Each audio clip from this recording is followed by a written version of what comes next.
IS-16 PPU FR1 में इसमें से अराउंड 15 से 18 नंबर के बीच में आ सकते हैं आपके पास। अच्छा खासा ये लेंथी स्टैंडर्ड है, ये FR1 का सबसे लेंथी स्टैंडर्ड आप कह रहे हैं, जो मुश्किल तो है नहीं है, लेकिन हाँ इसके साथ बाकी 3 स्टैंडर्ड्स मर्ज हो गया है। IS-23 वो मैं आपको साथ साथ बताती जाऊँगी। कल मैं जब बताया था आप लोगों को थोड़ा सा इंट्रोडक्शन में कि कौन कौन से स्टैंडर्ड्स आपके साथ इसके साथ मर्ज हो जाते हैं, यानी कि कितना इंपॉर्टेंट स्टैंडर्ड है। एग्जामिनर हर अटैम्प्ट में हर पास पेपर आप उठा के देख लें, IS-16 से उसमें ज़रूर एक सवाल पूछा है, ये सबसे उसका मोस्ट फेवरेट कह रही है, ऐसे कह रही है FR1 का शनाख्ती कार्ड है। स्टैंडर्ड ITA में आपने पढ़ा था IS-16 के बारे में, डेप्रिसिएशन के बारे में आपने डिटेल में पढ़ा था कि डेप्रिसिएशन क्या होती है। तो ये सब पूरा का पूरा जो चैप्टर है ये इसी पर ही बेस्ड है, लेकिन इसमें बाकी भी कॉम्प्लिकेशन चीज़ें आएंगी। ITA में तो आपने सिर्फ वो कहते हैं नर्सरी क्लास वाले बच्चों वाली चीज़ें पढ़ी थी जो आसान थी, फॉर्मूलास वगैरह। सबसे पहले IS-16 में जो चीज़ इंपॉर्टेंट होती है कैपिटल एक्सपेंडिचर, रेवेन्यू एक्सपेंडिचर, इन दोनों के बीच का डिफरेंस आपको पता होना चाहिए। जो आपने ITA में मेरे ख्याल से पढ़ा लिखा कि कैपिटल एक्सपेंडिचर और रेवेन्यू एक्सपेंडिचर क्या है, क्या होता है वैसे कैपिटल एक्सपेंडिचर? कैपिटल एक्सपेंडिचर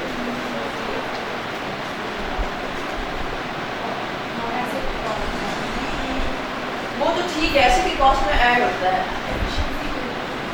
मैं एक मशीन खरीदने जा रही हूँ, तो जब मैं एक मशीन खरीदने जाती हूँ तो क्या मशीन खरीदने में मेरी जेब से खर्चा हो रहा होता है, एक्सपेंडिचर होता है, तो उस एक्सपेंडिचर को मैं कहूँगी कैपिटल एक्सपेंडिचर। यानी आप जब भी कोई भी नॉन करंट एसेट खरीदने जाते हो तो खरीदते हुए जितना भी जेब से आपका एक्सपेंस होता है, खर्चा होता है, एक्सपेंडिचर होता है, आपसे बोलते हैं कि आपके पास क्या है, कैपिटल एक्सपेंडिचर।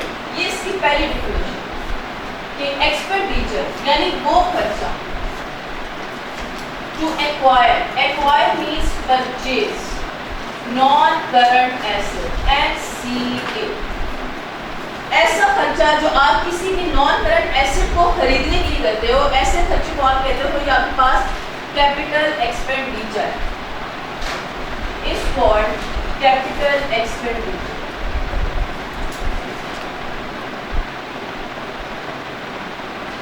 या फिर इसकी एक और डिफिनेशन भी होती है, और expenditure to improve the efficiency of the non-current asset। आपको सबसे आसान बेस्ट एग्जांपल देती हूँ। आपके घर में जब पानी की मोटर खराब हो गई थी, तो पहले वो आधे घंटे में टैंकी फुल करती थी, वो खराब हो गई, लेकिन चले खराब नहीं हुई है, तो आप चाहते हैं कि यार आधा घंटा बिजली कंज्यूम होती रहती है, बिजली का बिल ज़्यादा आता है। आपने बाकी प्लम्बर वाला को बुलाया, उसे जब मोटर ठीक करने के लिए वो आया तो उसने आपसे पूछा सर इसमें क्या चेंजेस करनी है आपने, तो आपने सोचा सर ये आधे घंटे की बजाय अगर 15 मिनट में टैंकी फुल कर दे तो फिर अच्छा नहीं हो जाएगा। तो वो पानी की मोटर आपके पास क्या है, आपके घर में आपने क्या चीज़ लगाई, नॉन करंट एसेट मशीन है। आपने उस प्लम्बर को क्या चीज़ करने के लिए बोला है कि आप उसमें इम्प्रूवमेंट लाओ, एफिशिएंसी।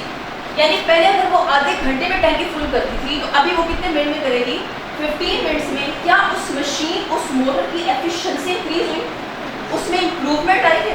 तो क्या प्लम्बर अल्लाह से काम करेगा, जाते हुए वो आपसे खर्चा लेगा, अपना उस सामान का भी खर्चा लेगा जो उस मशीन के लिए उसने किया है, बाकी अपनी मजदूरी भी लेगा। तो ऐसा खर्चा जो आप अपनी जेब से करते हो ताकि किसी भी machine, motor, non current asset की एफिशिएंसी इंक्रीज हो जाए, तो ऐसे एक्सपेंडिचर को आप क्या बोलोगे, कैपिटल एक्सपेंडिचर। ये तो आपके घर में पानी की मोटर की एग्जाम्पल है। आप फैक्ट्री की एग्जाम्पल ले लें, एक फैक्ट्री में हैवी मशीन्स होती है, रूम जितनी चीज़ें बनती हैं। कोल्ड ड्रिंक की एग्जाम्पल ले, आपकी जो एक फैक्ट्री में मशीन है वो 1 घंटे में 10 बॉटल्स बनाती है। अब आपने सोचा इतनी बिजली कंज्यूम होती है, होना तो ये चाहिए कि 100 बॉटल्स बनाए, लेकिन क्या आप इतने स्किल्ड बंदे हैं कि आप खुद से उस मशीन में चेंजेस करें? उसके लिए प्रोफेशनल बंदा बनाना पड़ेगा। वो प्रोफेशनल बंदा जब आएगा तो उस मशीन में थोड़ी वो अल्ट्रेशन करवाएगा, चेंजेस करेगा। उसके बाद अब जब आप दोबारा से स्टार्ट करेंगे उस मशीन को, तो पहले वो 1 घंटे में 8-10 बॉटल्स बना देंगे, अब हो सकता है वो 50-60 बॉटल्स बना दें। तो क्या इस खर्चे की वजह से आपकी एफिशिएंसी इंक्रीज हुई? उस मशीन की एफिशिएंसी इंक्रीज हो गई है ना। पहले कहाँ 10 बॉटल्स और कहाँ आप 50 या 100 बॉटल्स। तो वो जो आप प्रोफेशनल बंदे से काम करवा रहे हो, क्या उसके पैसे नहीं लगेंगे? वो अपने प्रोफेशनल फी लेगा, वो अपनी फी भी लेगा इंजीनियर, और उसके साथ अगर उस मशीन में चेंजेस के लिए सामान लेकर आएगा, उस सामान के भी वो पैसे लेगा। यानी आपकी जेब से खर्चा हो रहा है, वो खर्चा क्यों हो रहा है? ताकि क्या चीज़ इम्प्रूव हो जाए, नॉन करंट एसेट की एफिशिएंसी। तो ऐसे खर्चे, ऐसे एक्सपेंडिचर जो आपकी जेब से हो रहा होता है, आप उसे बोलते हैं कि आपके पास क्या है, कैपिटल एक्सपेंडिचर। तो कैपिटल एक्सपेंडिचर की दो डेफिनेशन है, ऐसा खर्चा जो नॉन करंट एसेट को खरीदने के लिए किया जाए या उसकी एफिशिएंसी को इंक्रीज करने के लिए किया जाए। तो ऐसे खर्चे को आप कहते हैं कि आपके पास क्या है, कैपिटल एक्सपेंडिचर। और नीचे एक लाइन लिखिए कि capital expenditure should be added to या इसे कहते हैं capitalize to non current asset cost.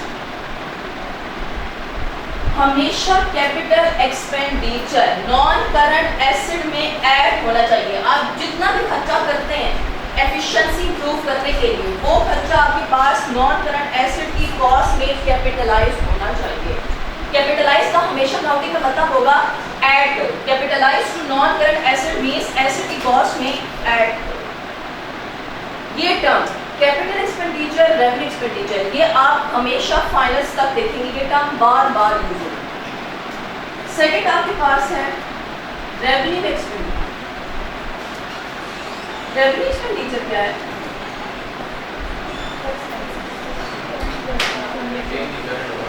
हाँ, अपने उसी पानी की मोटर की एग्जांपल लेंगे। ऊपर वाले केस में क्या हुआ था, आपने प्लम्बर को क्या बोला था कि आप पहले आधे घंटे में टैंकी फुल होती थी, अब आधे घंटे की बजाय 15 मिनट में होनी चाहिए। आप समझने के लिए आपकी पानी की मोटर खराब हो गई है, तो क्या खराब पड़े रहने देंगे या उसे बाहर फेंकेंगे, दूसरी मोटर लेकर आएंगे, उसे ठीक करवाएंगे? प्लम्बर को बुलाकर आपने जब उस बंदे को बुलाया, उसने आपसे पूछा सर ये कितने टाइम में टैंकी फुल करती है? आपने कहा आधे घंटे में। लेकिन उससे आगे आपने उसे ये इंस्ट्रक्शन नहीं दी कि अब ये 15 मिनट में टैंकी इसकी फुल होनी चाहिए। आप खामोश हैं, यानी आप उसमें इम्प्रूवमेंट नहीं चाह रहे। आप सिर्फ क्या चाह रहे हैं कि अगर आधे घंटा पहला लेती थी तो अभी भी कितना लेनी चाहिए, आधा घंटा, यानी आप इम्प्रूवमेंट नहीं चाह रहे। लेकिन क्या वो प्लम्बर अल्लाह वास्ते वो मोटर ठीक करके जाएगा? नहीं, उसके बदले वो अपनी मजदूरी देगा, और जो बाकी सामान लेकर आएगा ठीक करने के लिए उसके भी पैसे देगा। यानी आपकी जेब से खर्चा हो रहा है, ताकि जैसे पहले वो आधे घंटे में टैंकी फुल करता था, अभी भी आधे घंटे में ही ये मोटर टैंकी फुल करे, क्योंकि तो खराब पड़ी हुई है। उस खराब चीज़ को ठीक करने के लिए आप जितना भी खर्चा करेंगे उसे क्या बोलेंगे आप, रेवेन्यू एक्सपेंडिचर। यानी रेवेन्यू एक्सपेंडिचर में इम्प्रूवमेंट नहीं आती है, जैसे पहले काम कर रहा था वैसे अभी भी काम कर रहा है। पहले भी आधे घंटे में टैंकी फुल करता था और अभी भी क्या करेगा, आधे घंटे में टैंकी फुल करेगा। लेकिन आपने सिर्फ उस मोटर की रिपेयर मेंटेनेंस के लिए वो खर्चा, तो हमेशा रिपेयर एंड मेंटेनेंस इसमें आएगा रेवेन्यू एक्सपेंडिचर में। आप FR1 में ना बार बार एक चीज़ नोट करेंगे, repair and maintenance, repair and maintenance. यानी अगर कोई नॉन करंट एसेट या मशीन खराब होती है तो उसको ठीक करने को बोलते हैं रिपेयर एंड मेंटेनेंस। और रिपेयर और मेंटेनेंस में जितना भी एक्सपेंस खर्चा आपकी जेब से जा रहा होता है उसे बोलते हैं कि आपके पास क्या है, रेवेन्यू एक्सपेंडिचर। तो इसकी डिफिनेशन है कि expenditure to maintain the current working condition of non current asset. Current यानी जैसे पहले काम कर रही थी वैसे अभी भी काम करें, इस चीज के लिए आप जितना भी खर्चा करते हैं उसे आप बोलते हैं कि आपके पास रेवेन्यू एक्सपेंडिचर। अगर कैपिटल एक्सपेंडिचर की दो डिफिनेशन है तो रेवेन्यू एक्सपेंडिचर की भी दो डिफिनेशन होती है। पहली ये वाली है और दूसरी ऑल टाइप्स ऑफ एक्सपेंसेस या all types of day to day expenses of business is called revenue expenditure।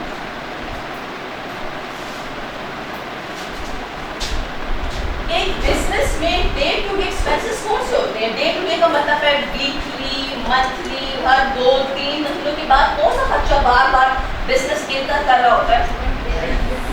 Rent expense ऐसे ही है। इलेक्ट्रिसिटी हर महीने आपके घरों पे आता है, फैक्ट्री में भी आता है। Electricity expense. एक फैक्ट्री में, एक कंपनी में मजदूर भी काम कर रहे होते हैं, सुपरवाइजर्स भी होते हैं, एम्प्लॉयज़ भी होते हैं, एडमिनिस्ट्रेशन स्टाफ भी होता है। क्या आप उन्हें एक साल के बाद जाके उसको सैलरीज देते हैं? हर हो सकता है हर दिन दें, हर वीक दें, या पर मंथ तो है ही है। तो सैलरीज एक्सपेंस। अगर इस रूम जितनी हैवी मशीनरी किसी फैक्ट्री में पड़ी हुई है, तो अगर आप कभी किसी फैक्ट्री वाले से पूछो तो वो बोलेंगे कि हमारा सबसे जो मेजर खर्चा है ना, वो उस मशीन की रिपेयर एंड मेंटेनेंस में आता है। क्योंकि मशीन जब इतना अरसा चलती है और इतने घंटे चलती है दिन में, तो ऑब्वियस ही बात है ख़राब तो वो होगी। तो जब ख़राब होगी तो उसकी रिपेयर एंड मेंटेनेंस भी होगी। तो रिपेयर एंड मेंटेनेंस एक्सपेंस। अक्सर लोग भी कहते हैं यार गाड़ी लेना आसान है, उसकी रिपेयर मेंटेनेंस से बड़ा मसला आता है उसकी मेंटेनेंस में, क्योंकि वो बार बार आपको हर महीने करनी पड़ती है। तो रिपेयर एंड मेंटेनेंस एक्सपेंस। उसके अलावा बहुत सारे होते हैं, और कौन से हो सकते हैं? इंश्योरेंस है, इंश्योरेंस एक्सपेंस। ये सारे वो एक्सपेंसेस हैं जो बिजनेस डेली, वीकली या मंथली या हर 2-3 महीनों के बाद ज़रूर इनकम कर रहा होता है। तो ये सारे एक्सपेंसेस आपके पास मिलाएंगे रेवेन्यू एक्सपेंडिचर। इंश्योरेंस क्यों एक्सपेंस में आता है? आप अपनी गाड़ी की इंश्योरेंस करवाते हैं, ऐसा ही है। हर महीने या हर साल आप पैसे पे करते हैं। अगर आपकी गाड़ी का कभी एक्सीडेंट होता ही नहीं जिंदगी भर, तो क्या आप इंश्योरेंस वाले पैसे देते हैं वापस? नहीं। वो कहते हैं आपको पैसे कब देंगे इंश्योरेंस के? अगर आपका एक्सीडेंट हुआ, ये गाड़ी बिल्कुल ख़राब हो गई, चोरी हो गई, उसके बाद जाके हम आपको देंगे। यानी कि आपको श्योरिटी है कि आपको हर सूरत पैसे मिलेंगे 100%? नहीं। अगर एक्सीडेंट हुआ तो मिलेंगे, और अगर ना हुआ तो नहीं मिलेंगे। उसी तरह आप घर वगैरह की, शॉप्स की, सब चीज़ों की इंश्योरेंस करवाते हैं, तो उसमें क्या होता है? जैसे अक्सर लोग नहीं कहते कि कुछ कंपनीज या कुछ फैक्ट्रीज वगैरह जानबूझ के आग लगा देती हैं अपने आउटलेट्स वगैरह में। ये अक्सर कहीं आप सुने तो लोग कहते हैं जानबूझ के, जी कराची में अक्सर ऐसे इंसिडेंट होते हैं, तो लोग कहते हैं कराची वाले ने जानबूझ अपनी फैक्ट्री में आग लगा दी कि उन्होंने इंटीरियर चेंज करना था, जगह चेंज करनी थी, बिल्डिंग चेंज करनी थी, नई बनानी थी, तो उन्होंने जानबूझ के आग लगा दी कि फिर इंश्योरेंस के पैसे मिले। और जब इंश्योरेंस के पैसे मिलते हैं तो अच्छे खासे होते हैं, तो आप आराम से नई फैक्ट्री वगैरह उसमें बिल्डिंग बना लें। तो इसीलिए इंश्योरेंस में आप श्योर नहीं होते हैं कि पैसे आपको मिलेंगे या नहीं, इसीलिए हम इसको एक्सपेंस आउट करते हैं। ये आपके पास था कैपिटल एक्सपेंडिचर और रेवेन्यू एक्सपेंडिचर। अब IAS 16 आप जानते हैं ना, हर चीज़ की अकाउंटिंग के लिए अलग से स्टैंडर्ड्स बनाए गए हैं। Standard means rules, regulations, principles. यानी अकाउंटिंग वाले कहते हैं कि हमने ये चीज़ बता दी कि आपने इस तरीके से इसकी अकाउंटिंग करनी है, तो आपने इसी तरीके से ही करनी होगी। आप इसमें खुद से अमेंडमेंट या रद्द-बदल नहीं कर सकते हैं। आप ये नहीं कह सकते हैं कि ये चीज़ ऐसे भी हो सकती थी तो ऐसे क्यों हो गई है, क्योंकि ये स्टैंडर्ड्स है। स्टैंडर्ड हम नहीं कहते यार तुम अपना स्टैंडर्ड देखो, यानी सेट रूल्स, प्रिंसिपल्स। ये सब प्रिंसिपल यानी अकाउंटिंग वालों ने जो सेट कर दिया कि IAS 16 इस शेयर को आपने इस तरह से कैलकुलेट करना है, इसकी कॉस्ट, इसकी कैलकुलेशन तो आपने इसी तरीके से ही करनी होगी। तो PPE आपने ITA में देखा होगा, PPE का मतलब क्या होता है? PPE, P मतलब पहला प्रॉपर्टी, दूसरी P का मतलब होता है प्लांट, और E का मतलब होता है यानी इन चीज़ों के लिए, प्रॉपर्टी के लिए, प्लांट के लिए और इक्विपमेंट के लिए जो स्टैंडर्ड बनाया गया है उसे हम क्या बोलते हैं? IAS 16। यानी अगर आपने प्रॉपर्टी के बारे में, प्लांट के बारे में, इक्विपमेंट के बारे में जानना है तो आपने किस स्टैंडर्ड में जाना होगा? IAS 16 में। IAS 16 आपको इन तीनों चीज़ों के बारे में हर चीज़ डिटेल में बताएगा। बेहतर ये होगा कि खैर अभी तो नहीं है फेयर लेवल पर, जब आप FAQ वगैरह में जाते हैं तो अपने पास ना अभी से ही स्टैंडर्ड की बुक परचेज करें। एक मोटी बुक होती है, ये यहाँ पर भी पड़ी होती है, आप उनसे पूछना सर कहाँ से, तो वो आपको बताएंगे। एक स्टैंडर्ड की बुक होती है, मोटी होती है, उसमें हर चीज़ के बारे में पैराज होते हैं। पैरा मतलब हर लाइन, हर डिटेल होती है कि आपने अगर प्रॉपर्टी कोई मसला हो, फॉर एग्जाम्पल, अगर आपको कोई चीज़ समझ नहीं आ रही, आप उस स्टैंडर्ड की बुक में जाएं, वहाँ पर आपको उन सब चीज़ों के बारे में डिटेल मिलेगी। तो अच्छी खासी मोटी बुक होती है, थोड़ी महंगी होती है, लेकिन उसे परचेज करें, ये फॉर्म्स वगैरह में वो काम आती है। कोई चीज़ की आपको समझ ना आ रही हो तो आप उधर जाके देखते हैं, तो उस बुक में इन सब चीज़ों के बारे में डिटेल है, हर स्टैंडर्ड के बारे में, हर चीज़ के बारे में पैरा पैरा मतलब वो लाइन्स लिखी हुई है कि आपने इस चीज़ से अकाउंटिंग कैसे करनी है, इस चीज़ को कैसे आपने अकाउंट फॉर करना है। तो प्रॉपर्टी प्लांट इक्विपमेंट के लिए जो स्टैंडर्ड बनाया गया है उसे कहते हैं IS 16 PPE। वैसे PPE property plant and equipment, property by nature क्या है, करंट एसेट या नॉन करंट एसेट? नॉन।